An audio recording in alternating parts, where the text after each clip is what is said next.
Okay, navigators, we are back today highlighting another awesome AI tool. This one will probably just be a little bit of a quick hit today, just a fun little tactic that I think we could use this tool for. The tool is called the Flux LoRA Training Tool, and it is developed by a company, an AI company called FAL or FAL.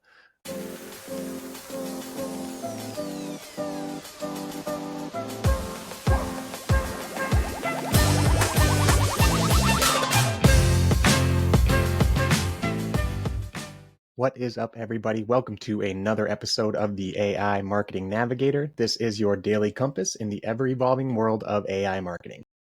Okay, navigators, we are back today highlighting another awesome AI tool. This one will probably just be a little bit of a quick hit today, just a fun little tactic that I think we could use this tool for.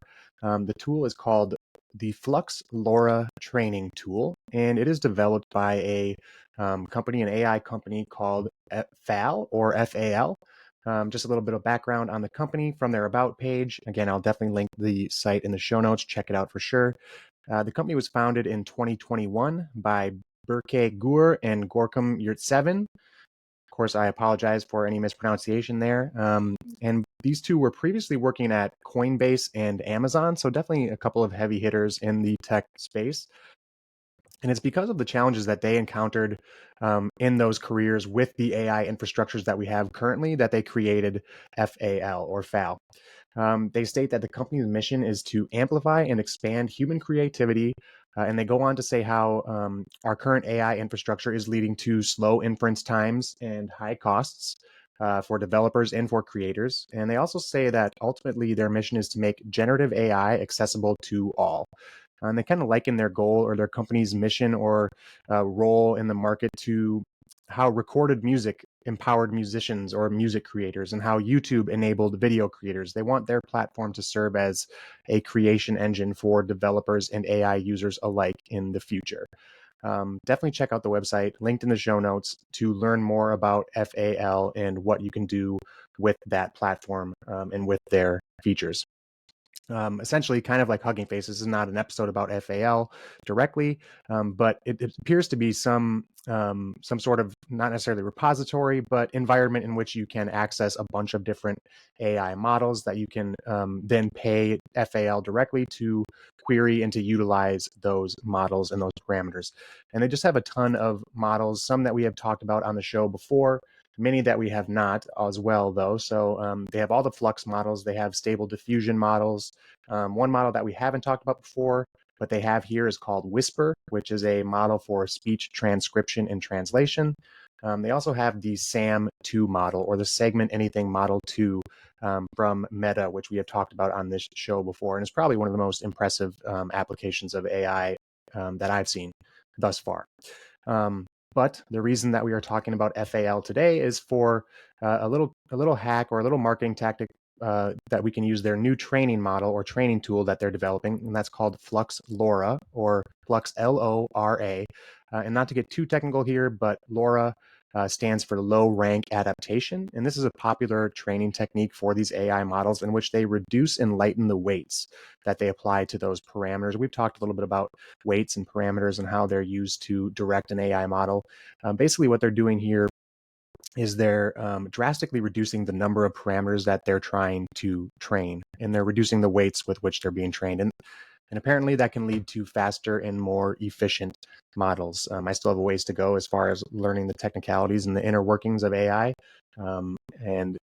So as far as I know, the reduction of those weights and the reduction of those parameter numbers, that makes sense at least, can lead to faster and more efficient models. And really, I just wanted to test out the training tool here. There is a great use case, this little marketing use case that that was shared by the rundown.ai. I've mentioned that on the show a few times. Always definitely check out the Rundown website, the Rundown University, and the newsletter. But they share a use case of basically where you can take several selfies, import them into the model, and essentially swap your face out or swap your face into any sort of generation that you do with the model. So I think this could be fun, creative marketing tactic for some marketers out there if you want to create something funny or creative that also includes a familiar face for your brand or for your customers and users. So I think I'll just go ahead, again, not a super long episode today. I just wanted to call attention to this little marketing tactic. So I'm going to go ahead and demo that tool, the Flux LoRA Training Tool.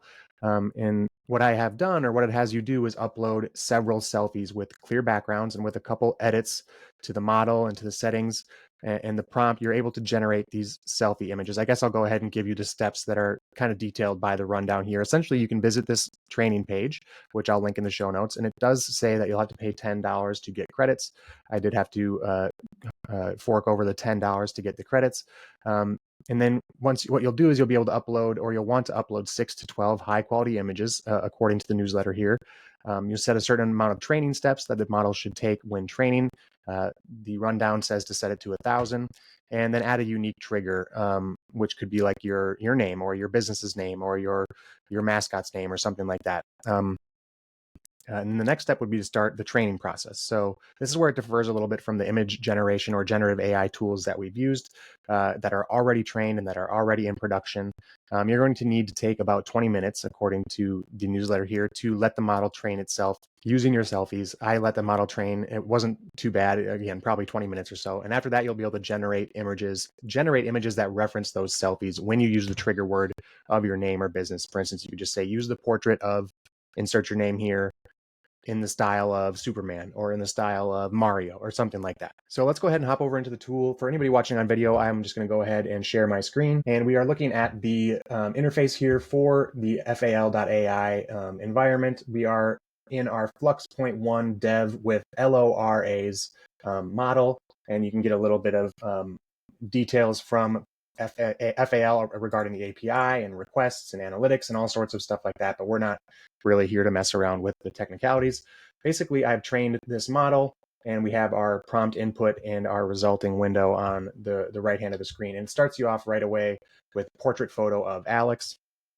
So I'll go ahead and say, like, portrait photo of Alex as Indiana Jones in an action scene from Raiders of the Lost Ark. I don't know if there's any other Indiana Jones fans out there, but I'm always down to rewatch those movies anytime. So let's go ahead and run this, and you can see what the results are for yourselves. Hop over to the video. I'll try and download a couple of these results and link them in the show notes as well, or include them in the show notes. So I'm just going to go ahead and generate the image. We'll cut ahead to when the generation is done. Okay, guys, kind of creepy. Like, I see it. I see my face in this face. I think I'm not, it's not like I'm looking in the mirror or anything. You guys can be the judge of if you think it looks like me. Definitely couldn't grab Indiana Jones's exact likeness, which is probably good from a copywriting and a legal standpoint. But I'm pretty impressed. Like, I see some of the features. I see the nose, I think. I don't know.